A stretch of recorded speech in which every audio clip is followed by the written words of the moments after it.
question? There's a mic right there.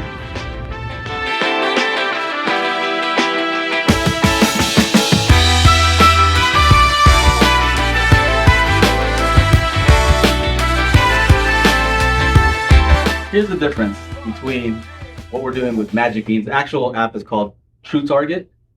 The issue with most room correction is they're measuring from the main listening position, right? Whether it's Odyssey, Dirac, and if you measure from the main listening position using sweeps, you're really getting the interaction between the speaker and the room. You can't separate them out, right? So what we're doing with Multeq-x that's different is we're actually doing a near field moving mic measurement. So what that does is we're capturing the front of the speaker, so not at just a single point. And so within 10 seconds, we can take about 40 samples, 40 measurements. So that's for each speaker, we do a near field measurement. And then we also do a moving mic measurement at the main listening position.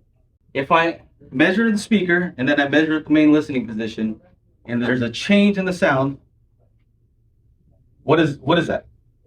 The room's influence, right? What's that? The room's influence. The room's influence. Yeah. The room's influence. So that how the room influences the sound is very important. If you want to know how to EQ the speaker, you should really know what the change is. And without knowing the difference, you can't really EQ properly. And that's the main difference. The main difference is we're finding what the actual target curve is. Some people call it house curve. And so we're determining what that is using measurements. And it can be different for every speaker also, you know, depending on where it is in the room. And some people don't have all matching speakers. And yeah, that's basically it. We're determining the actual house curve that you need to use, not some generic curve, not harming target curve that's not designed to be used as a target curve, not some slope, random slope. It's something that's specific to each room. And yeah, I think that's really it. Okay, so you had a question? So I was trying to understand, you say different target or different target for each room.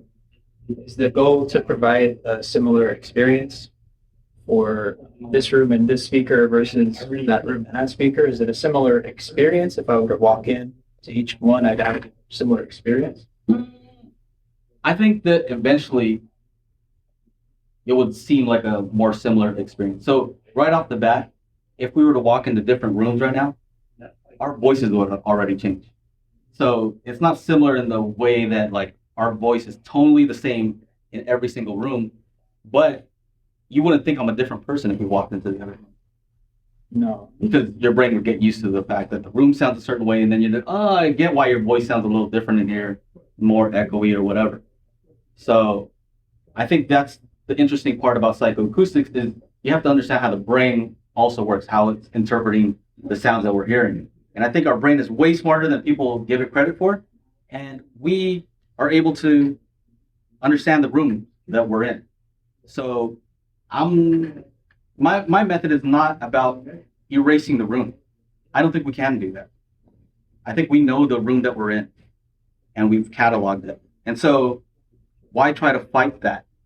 You know, I'm not trying to fight the room. I'm saying, you know where your speakers are. Your speakers are in certain places. You have an idea that it's there. You shouldn't try to trick your brain into thinking it's not there. You know, if I go into the corner like I've done, you know, I'm starting to walk over here and I talk in the corner. Yeah, so I also have room gain because, you know, that's just what happens when you're near the wall. But my voice doesn't need to be EQ'd, you know? If I'm playing a live instrument, you wouldn't say, hey man, can you EQ your guitar a little bit? You'd be like, move away from the corner. That would be the answer. I guess I'm trying to wrap my head around the concept of you want a different target. Like when I hear the word target, in my mind I'm thinking, what is the overall performance, the sum of all the things, right? The speaker, the room, the listening position, the microphone, the sofa, your ears, if you have a ear aid, you know, whatever. Like what is the sum of all of that stuff? And when I hear you say it you need a different target because of the room. I'm like, you need a different sum of all of those things. Are you aiming for this room and this system to behave differently from this room and this system over here? Uh, like maybe what's an example of why you would need a different target, or what would prompt that? What would cause a different target? Just the matter of changing the room. Just the matter of, if I move the seat back, it would probably change your target curve. You know, with the same exact speakers, just simply moving back further. If I move back further, my target curve is not going to be the same. Okay, so as a thought experiment, taken to the experiment. Yeah. So if I have the sofa there or my seat over here, I still want my bass and treble to be balanced. But when I hear you want a different target, in my mind I'm thinking, I know. Here I want more bass over here and less bass over here. Like I'm confused about it. Yeah, I know. It's very confusing. You know, that's why it's taking me so long. You know, that's why I've been working on this for so long, because I'm like, this doesn't make sense. You know, a lot of the stuff that we're doing is complicated. It really is. So if we EQ these speakers and you go in that corner, it's going to have too much bass. Okay. That's just that's no matter what. So, but if I EQ it so it sounds good in the corner, then he's not going to have enough bass here. Yeah. So, of course, it's important to EQ for certain locations. So we definitely have to define the location. Say, hey, it's got to sound good here. It doesn't have to sound good in the corner. Okay, so when you use the word target, you're saying I want that speaker to perform a different way, so that when it's put in this environment and I listen here, I get a certain experience that I enjoy. I'm changing how I want the speaker to behave, not necessarily how I want the sum of all of these things to behave. Yeah. Is that something like that? Well, I would say this: room correction is a bad way to say it. We're not correcting anything about the room, unless we're putting up panels. We're not correcting anything about the room. You know, we're only doing, at best, what we're really doing is speaker correction. Speaker correction to fit the room. Speaker correction to accommodate the effects of the room. Yeah. So I think where the confusion is, right? I'm not saying confusion with you but in general. I'm confused. Okay, that's fine. Okay. I love it. Because if you're confused, then that means I need to explain it better. So look, I think confusion is the terms target curve, house curve, room correction, you know, and then there's actual like filters that you use to get the correction that you want, you know. So the tricky thing is when you create a house curve or a target curve, that implies the corrections that you're going to use to make that target. Not necessarily. No? No, well, maybe it's a different way of thinking, okay. Right. So when I hear, I think I'm starting to understand what you're saying. All right. I like to think in terms of analogies, right? If I say I need to get to New York, that's my target. How I get there doesn't matter. I can take the train, or I could take an airplane. I could take a boat, go around the world the other direction. Like, my goal is to get to New York, and how I get there is going to change based on if I start in Los Angeles or Washington or Tokyo. Like, those are my filters, basically. Okay. Man, all right. Now I gotta the traveling that I use to get to New York doesn't make any difference as long as I get there. Kind of like the experience I want in that seat. I want a certain experience. How I get to that experience doesn't matter. I could put filters on this speaker, filters on that speaker. I could put filters. Anyway, I just want the end result. And so that's how I'm used to thinking about targets and house curves. That's the end result. But I think, at least the way I'm rationalizing it in my head, I think what you're saying is you want to adjust the target of that speaker or the target of that device so that my end result is a certain thing. We're just talking about. I'm trying to use your analogy. So I can explain it in my way, but I'm trying to use your same analogy.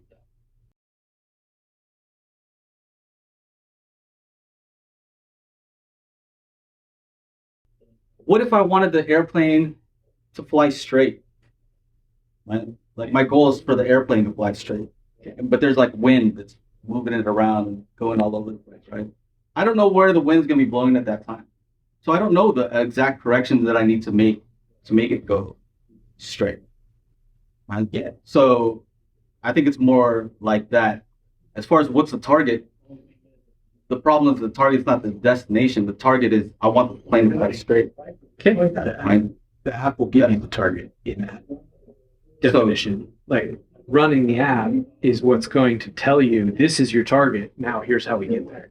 Well, it's like, so you're going to have to make adjustments to your flight path if the wind is blowing you different ways. Yeah. So the adjustments that you make are going to be the filters. Yeah. Those are the adjustments that you had to make in order to do what you wanted to do. Yeah. Keep the wings level, all that stuff, right? So I think that's the best way I could kind of describe it. So here's a perfect example. You brought your JBL, what are those? 4305P. 4305Ps, right? Those are accurate monitor speakers, like relatively accurate on axis and off axis. No. Sure. Okay. Are there any rooms that you'd be worried where that wouldn't sound good? How about this? If I took a speaker that's measured very poorly and I compared it to that, would there be any specific rooms where you'd say the crappy speaker sounds better? Do you think realistically, like, and 90, like we did 100 tests, Something on the outskirts, the bathroom or something like that. maybe, Maybe. but out of 100 times, how many times do you think that the better speaker would? 90. So this is what I'm saying. We've known this. So Floyd Tools work already has said, we have an idea what people like. They want an accurate speaker. Right?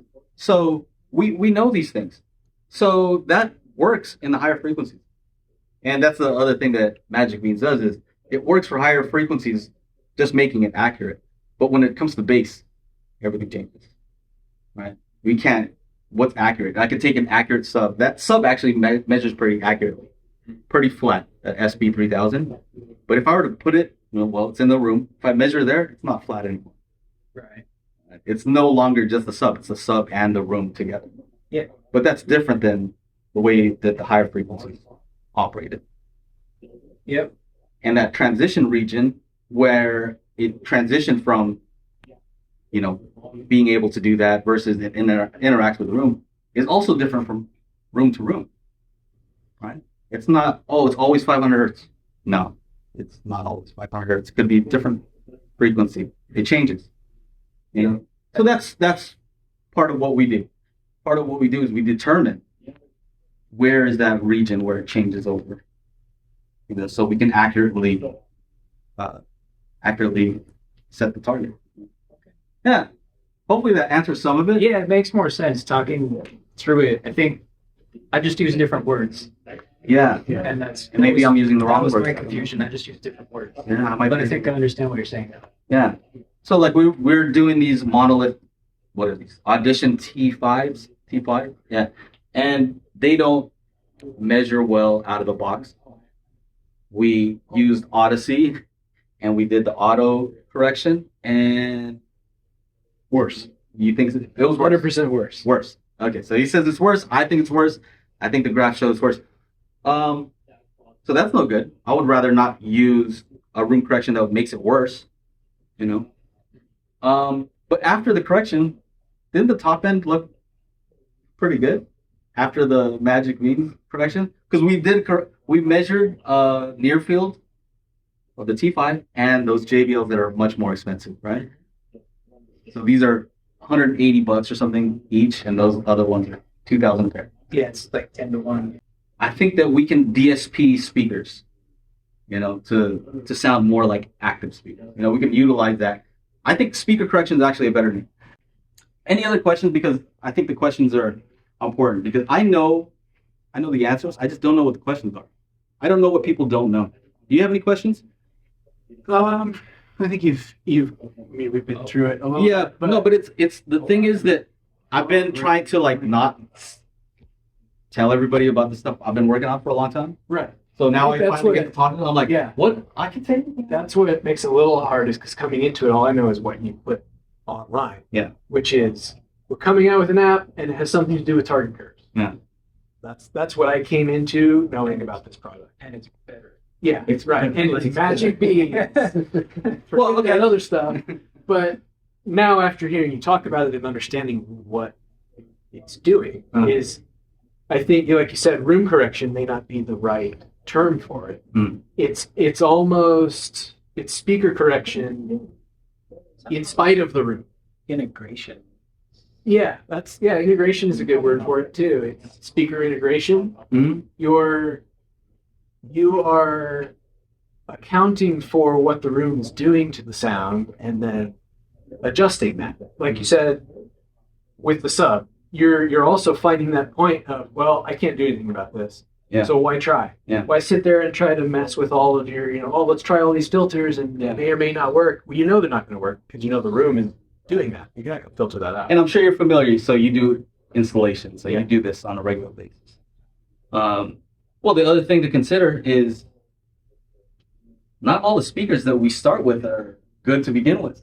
Definitely not. And that's the other part of it. That's why I said it's kind of tricky because the filters are kind of part of it. Because before you do anything, we should make that speaker sound as good as possible first. Why are we gonna? What else are we gonna do? First, try to make the speaker sound good. And then figure out how to integrate that afterwards. Yeah, and that's where it's helping, and it's adding that extra step that Dirac and Odyssey don't do. Obviously, there's others, but those are the big ones. They're measuring in a single position, then using that measurement to do filter. Right. You're adding the layer of what is the room doing? They don't. Odyssey and Dirac don't know what the room is doing. We can do a demo. Yeah, that's a huge difference though. Because what can you tell by not doing a near field measurement? You don't even know how to correct a speaker. Because if it's bright, is it the wall? What is it that's causing it to be bright? You have no idea. So we use the spatial toolkit, spatial audio calibration toolkit, to play the pink noise that we use. So it'll look something like this. So let's just pretend we're doing the front speakers. Layout, so we have stereo, even quadro, we have that, up to 9.1.6, and then we also have custom. So we'll do a custom one. For right now, let's just do the fronts. And so it's going to ask you which mic you want to use. I want to use the U mic. So the cool thing is also the calibration. So if I load the U mic calibration, I don't have to go to the website. I just go 7080231. So it downloads the calibration. I don't have to actually go to the site. Test the mic. And so first it asks you, can you play pink noise from the front left at near field? And there's an option to wait 5 seconds in case I have to if I'm the only one doing it, that can be handy. So I press play over here. So we have a hard data here. Hit start measurement. And I do a moving mic.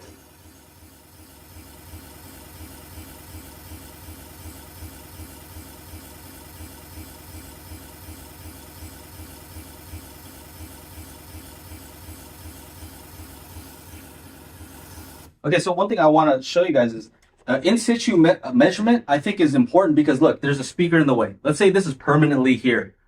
That's going to affect the sound.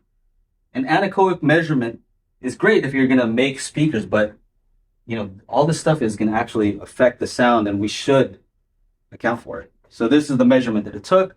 Now it's going to ask me, hit continue, measure the front right. So I'll go over here, front right speaker. We can do every single speaker in a 9.1.6. Yep. Start measurement.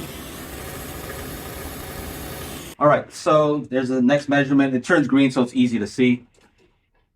Hit continue. Now it's going to ask, play pink noise from the front left at the main listening position. So there's main listening position here.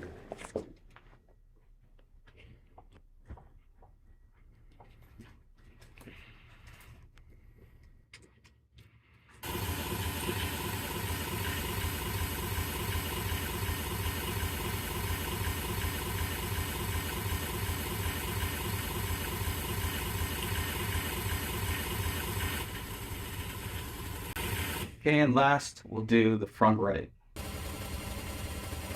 So then it'll start calculating and then ask you if you want to save the measurement. I'm going to say yes.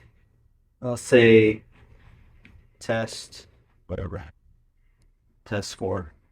So it gave me a target curve here. And this is,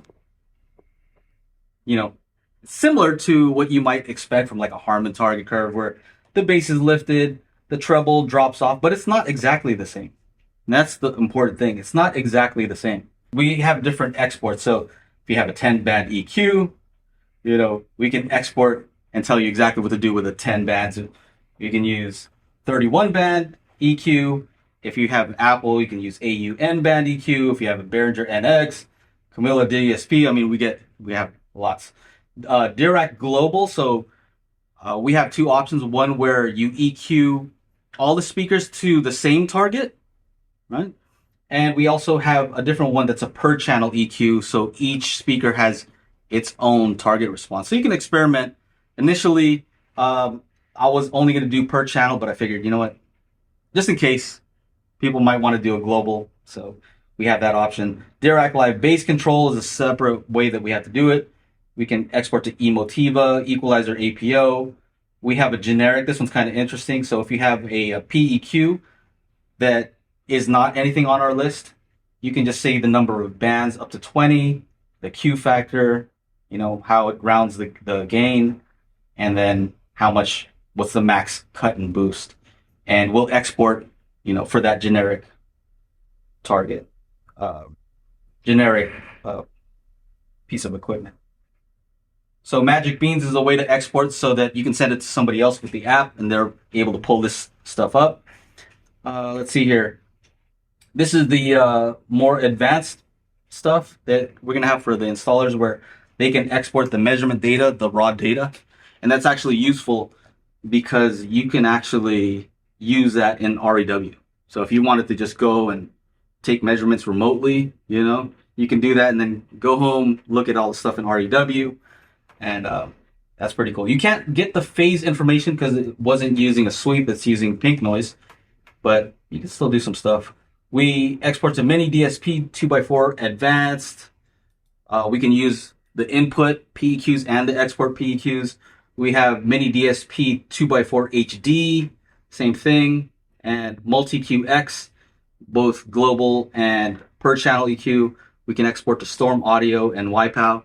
And we're looking to add more to this. Hopefully some subwoofer companies, any company who wants to implement this method, I would love for them to implement it. Trinov, hopefully. So, yeah, that's basically it. So once you export that, it'll give you a text file, and that's what you would use here in Multeq-x, for example. So here you go to import EQ. You choose, let's say, front left speaker, select the file, and then you just choose the file that it exported that's specific to that speaker. And then it'll give you the filters that you need, and that's it. You don't have to know very much beyond that. So you take the measurements. I've done about a 7.1.4 in about 20 minutes. So that's pretty quick doing the entire thing. That's pretty much it. And so I think the end result is way better sound. I don't know how else to explain it, but that's what we've been working on.